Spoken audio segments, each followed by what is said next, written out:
नमस्कार, स्वागत है आप सभी का। मेरा नाम है प्रेमपाल सिंह और आप जुड़ चुके हैं हमारे YouTube प्लेटफॉर्म से। केंद्रीय विद्यालय की वैकेंसी अनाउंस हो गई हैं, उसी सीरीज में हमारी क्लासेस चल रही हैं। एक क्लास आपका जीएस और जीके सेक्शन जो 20 क्वेश्चन आपके आएंगे उसके रिगार्डिंग एक क्लास हो चुकी है इकोनॉमिक्स की। उसमें हमने introduction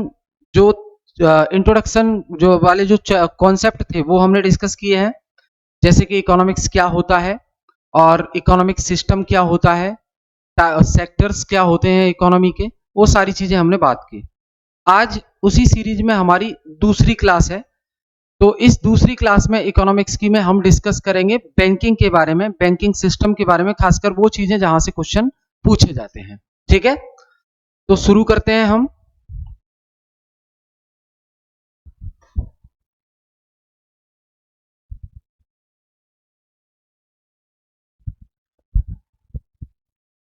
banking system in India, banking system in India, ये हमें देखना है। Banking system in India. तो सबसे पहले भाई दोस्त देखेंगे हम बैंकिंग सिस्टम जो इंडिया में है। अगर इसकी हम बात करें तो अलग अलग टाइम पे अलग अलग प्रकार से बैंकिंग व्यवस्था चलती रही है, लेकिन मॉडर्न बैंकिंग सिस्टम की अगर हम बात करें तो एक बैंक ऑफ हिंदुस्तान नाम से एक बैंक आया था जो बाद में खत्म भी हो गया, फेल हो गया था। वहां से हमारी शुरुआत होती है। और एक अवध कमर्शियल बैंक भी आई थी, वो पहली कमर्शियल बैंक थी भारत की। ठीक है, आगे चलकर वो भी बंद हो जाती है। कहानी कुछ शुरू होती है जब गवर्नमेंट ऑफ इंडिया एक्ट 1935 आता है, तो उसी टाइम पर देश में एक आरबीआई बनती है, रिजर्व बैंक ऑफ इंडिया बनती है। ठीक है, तो भारत में आरबीआई की स्थापना होती है, तो हम यहां बात करेंगे आरबीआई की। अब देखो, अब सवाल ये आएगा कि भैया आरबीआई है क्या। तो देखो, हर देश का एक सेंट्रल बैंक होता है, हर देश का एक केंद्रीय बैंक होता है, और जो क्या करता है उस देश में पूरी मनी मार्केट को कंट्रोल करने का काम करता है, फ्लो ऑफ मनी को कंट्रोल करने का काम करता है, मुद्रा के प्रवाह को नियंत्रित करने का काम करता है। ठीक उसी दिशा में भारत का भी एक सेंट्रल बैंक है आज की डेट में, जिसे हम आरबीआई कहते हैं। पर क्या पता है आरबीआई कब बना, किसने बनाया, भारत सरकार के अधीन कब आया, तो वो सारी चीजें हम जानेंगे इसमें। देखो, एक एक्ट पास हुआ था, एक कानून पास हुआ था, जिसे कहते हैं आरबीआई एक्ट 1934। एक आरबीआई एक्ट 1934 पास हुआ।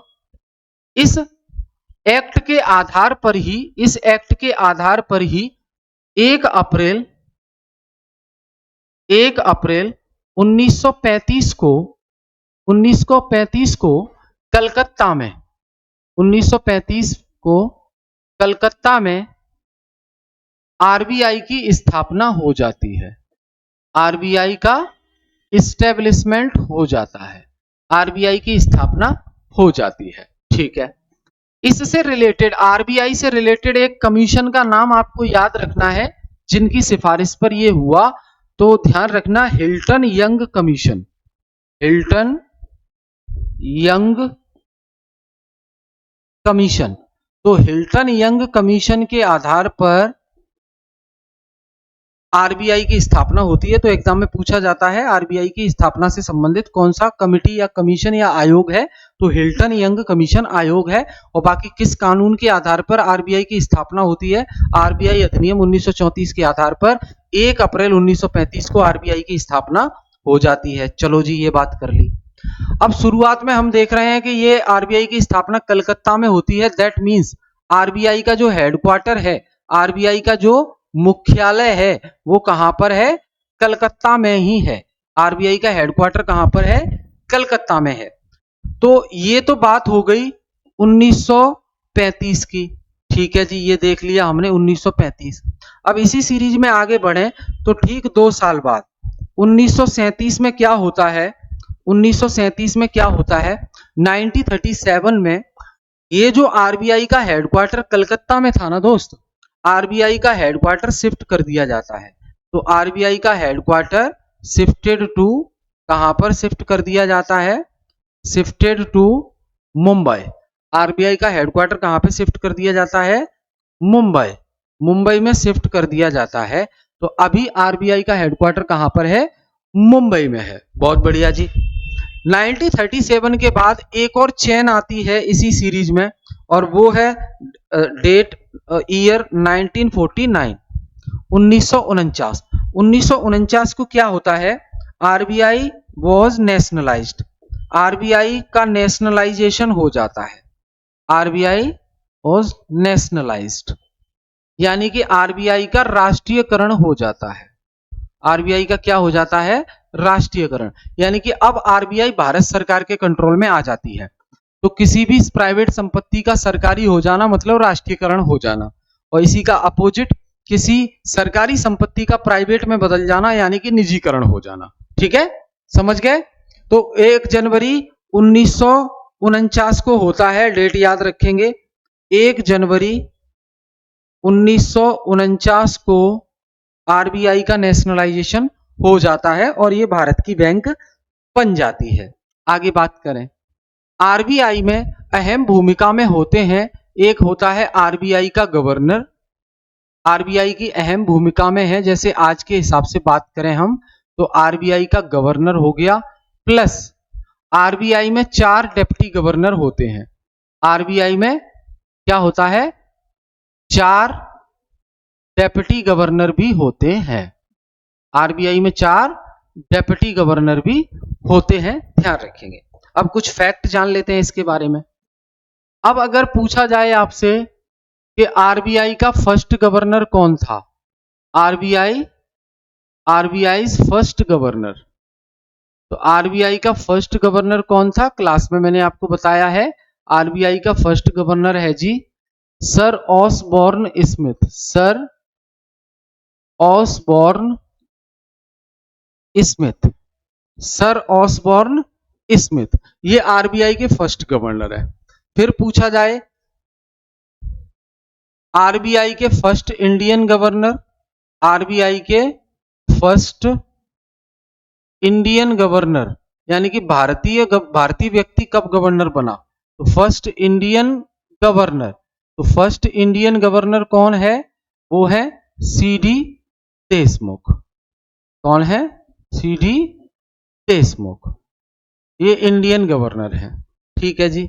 एक और चीज देखें, अगर पूछा जाए आरबीआई के वर्तमान गवर्नर कौन है? आरबीआई के प्रेजेंट गवर्नर यानी कि आज कौन है आरबीआई के गवर्नर, ये सवाल भी पूछा जा सकता है। तो आरबीआई के प्रेजेंट गवर्नर है संजय मल्होत्रा। कौन है? संजय मल्होत्रा। ठीक है, इससे पहले कौन थे? शक्तिकांत दास थे, लेकिन अभी कौन है? संजय मल्होत्रा है। ठीक है भाई, इतना क्लियर है? जल्दी बताओ।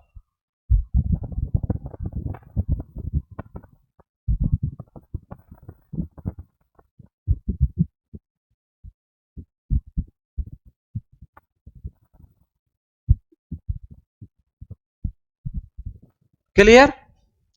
अब हम बात करें आरबीआई के 4 डिप्टी गवर्नर अभी कौन है, तो ध्यान रखो।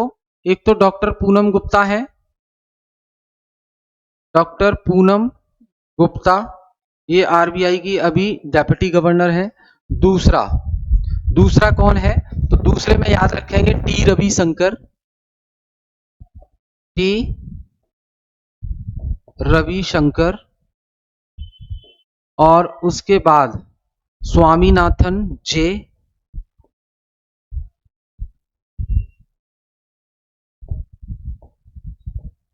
स्वामीनाथन जे, और फिर एस चंद्र मुर्मू।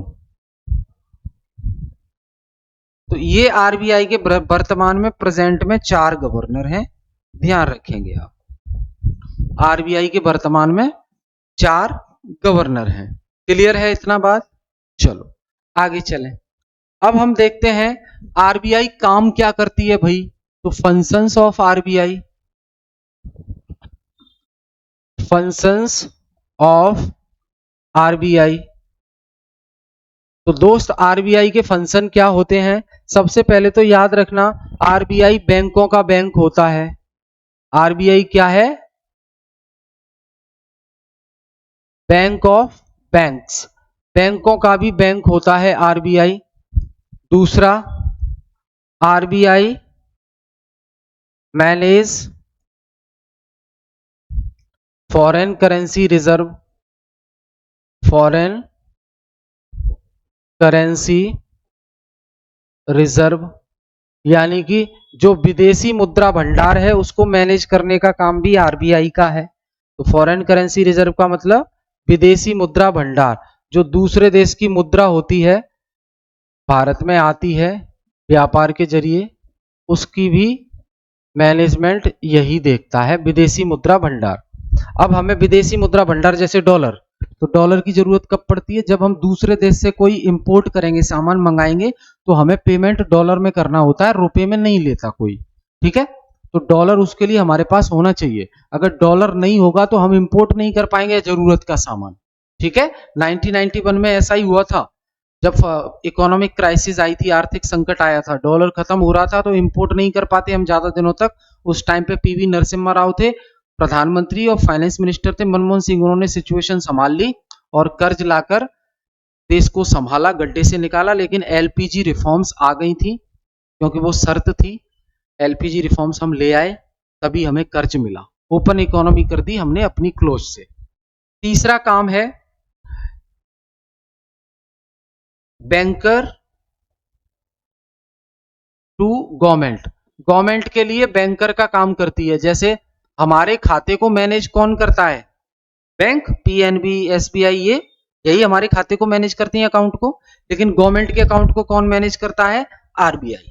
ठीक है, चाहे स्टेट गवर्नमेंट हो या central government. Fourth, RBI print currency, RBI print currency in India, RBI print currency in India.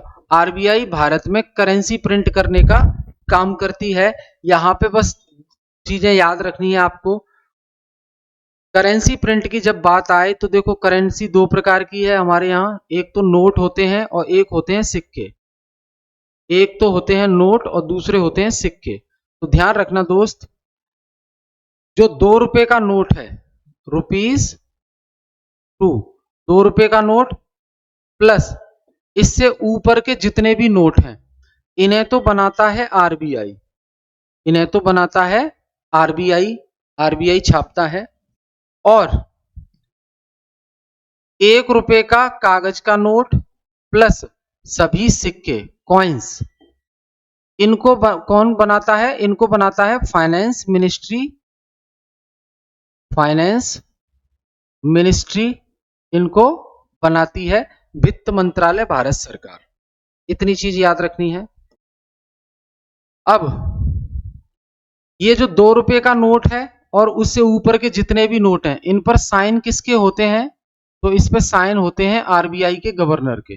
Note पे आपने नीचे देखा होगा, आरबीआई गवर्नर के साइन होते हैं।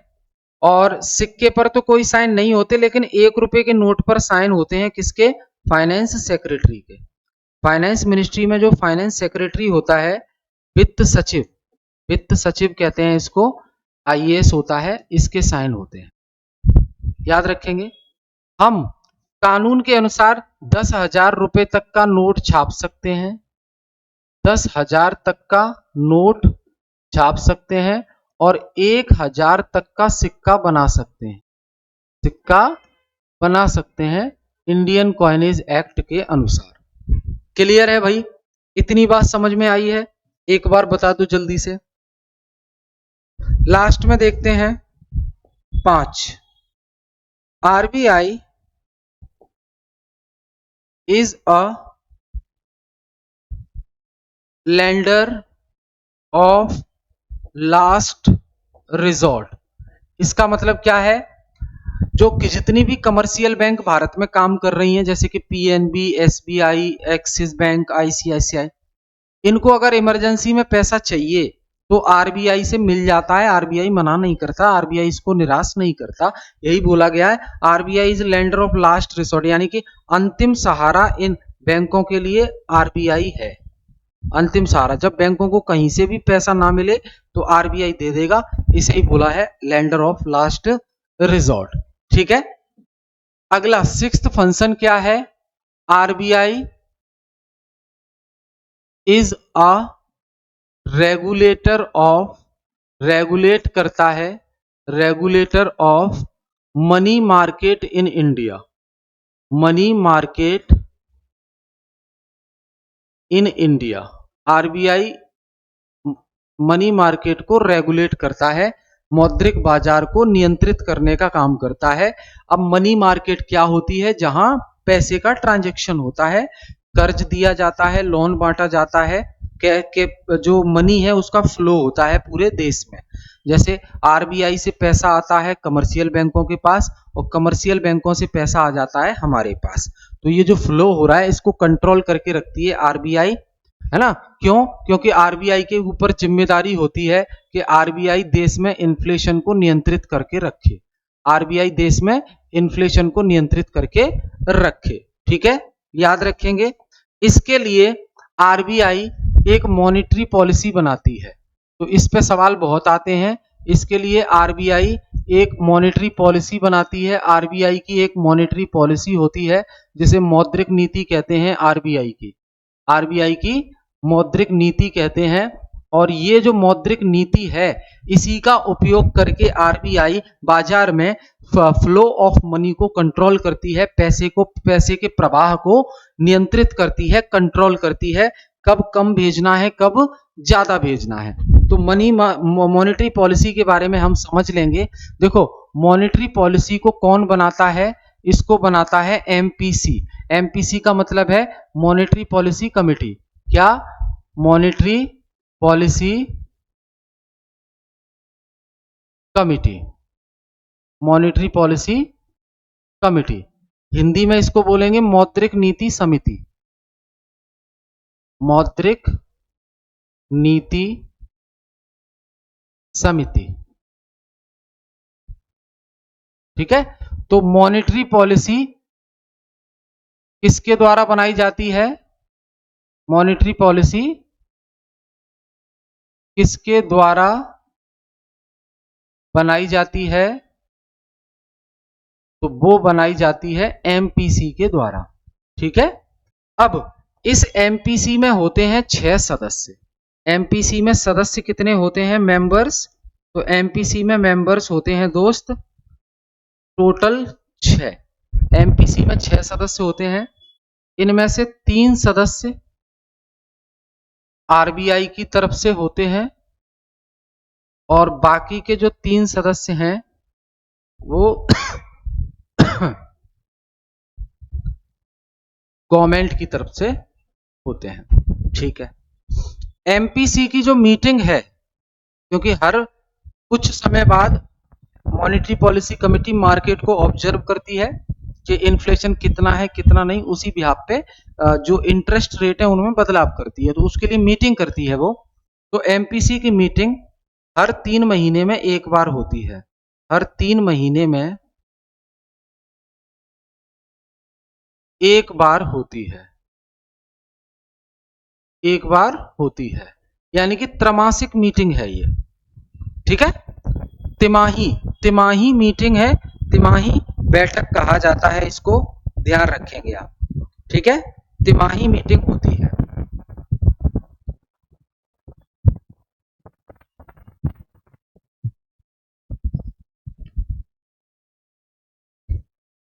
तो मॉनेटरी पॉलिसी किसके द्वारा बनाई जाती है? मॉनेटरी पॉलिसी कमेटी के द्वारा बनाई जाती है। मॉनेटरी पॉलिसी में 6 सदस्य होते हैं। मॉनेटरी पॉलिसी कमेटी की बैठक हर 3 महीने में एक बार होती है। इतनी बात समझ में आ गई आपको? चलो, तो अब जो मॉनेटरी पॉलिसी बनती है, अब जो मॉनेटरी पॉलिसी बनती है, जो मॉनेटरी पॉलिसी बनती है एमपीसी के द्वारा, मॉनेटरी पॉलिसी, उस पॉलिसी में कुछ तरीके, मेथड्स इस्तेमाल किए जाते हैं जो है इन्फ्लेशन को कंट्रोल करने के लिए या मनी फ्लो को कंट्रोल करने के लिए। उन्हें बोलते हैं मॉनेटरी पॉलिसी टूल्स। क्या बोलेंगे? मॉनेटरी पॉलिसी टूल्स बोला जाता है, मॉनेटरी पॉलिसी विधि बोला जाता है, जिनका इस्तेमाल करके क्या होता है, जिनका इस्तेमाल करके आरबीआई कंट्रोल करती है इन्फ्लेशन को। तो इन टूल्स के बारे में आपको याद रखना है, यहां पे ध्यान देंगे आप। मॉनेटरी पॉलिसी टूल, जो जनरल टूल मैं आपको बता रहा हूं, उसमें पहला आता है बैंक रेट। उसमें क्या आएगा, पहला बैंक रेट आ जाएगा, और दूसरा है आपका सी आर आर, इसे कहते हैं कैश रिजर्व रेशियो।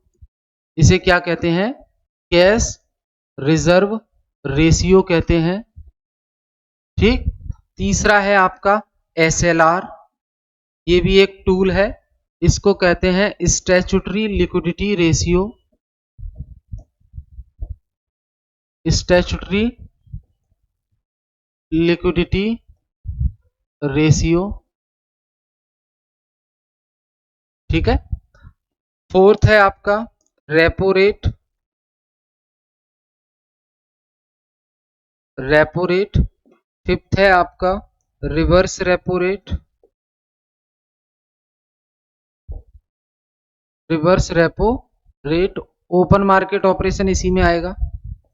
फिर है आपका MSF, यानी कि marginal standing facility rate, marginal standing facility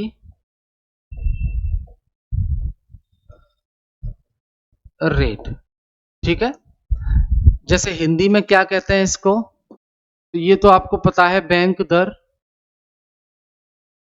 bank दर। ये है आपका नगद आरक्षित अनुपात, नगद आरक्षित अनुपात।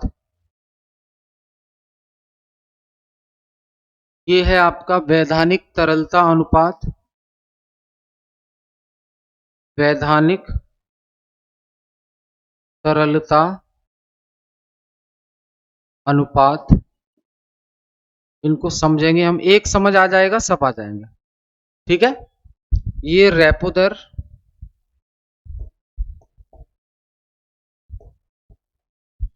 ये रिवर्स रेपो दर,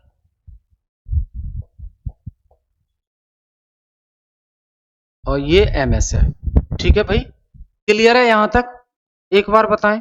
चलो अब एक समझ लो, सारी चीजें क्लियर हो जाएंगी।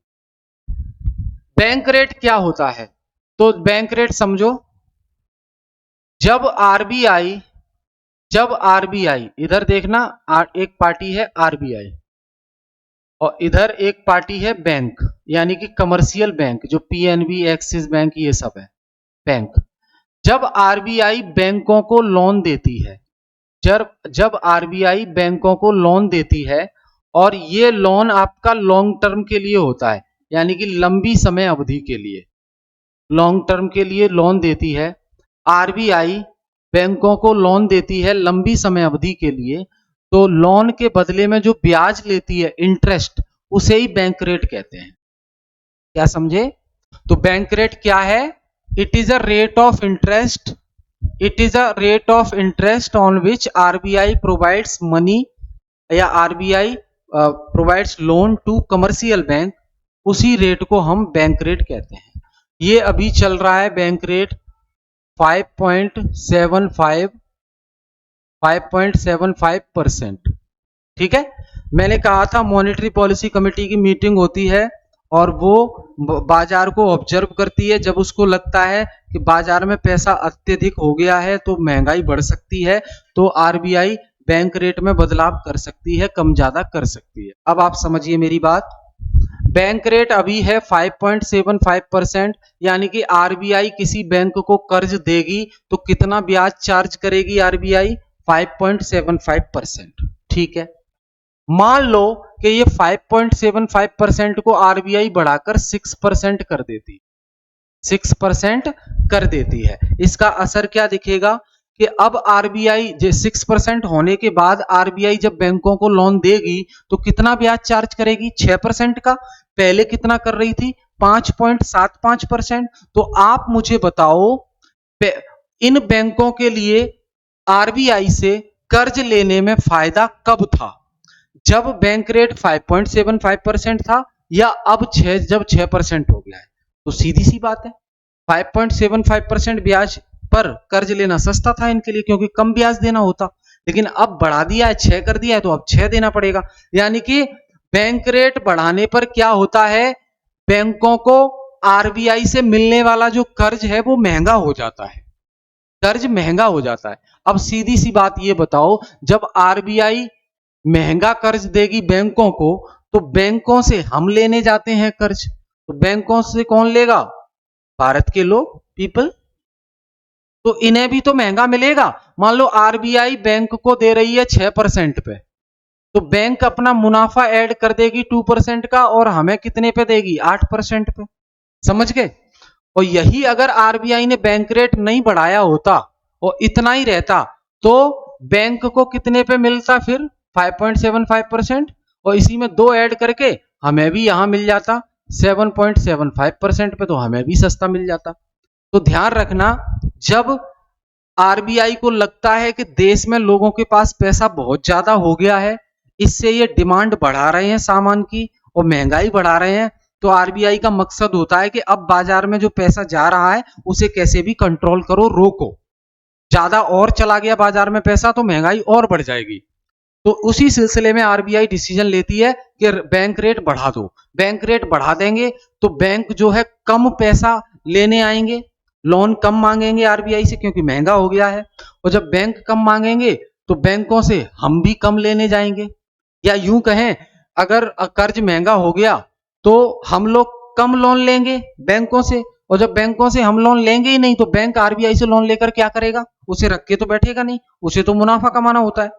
तो ध्यान रखना, जब महंगाई बढ़ती है देश में, तब आरबीआई क्या करता है? बैंक रेट को बढ़ा देता है। बैंक रेट बढ़ाने से क्या होगा? बाजार में मिलने वाला लोन महंगा हो जाता है, और लोन महंगा हुआ तो जो लोग हैं वो डिनाई करते हैं लोन लेने से, सोचते हैं आगे ले लेंगे, अभी महंगा है। तो इस हिसाब से बाजार में पैसा जाने का जो फ्लो है वो कम हो जाता है, और इसका असर हमें धीरे धीरे दिखता है। ठीक है दोस्त, तो ये हमने बात की, ऐसे ही है सब। हम फिर मिलेंगे अगली क्लास में। बहुत बहुत धन्यवाद।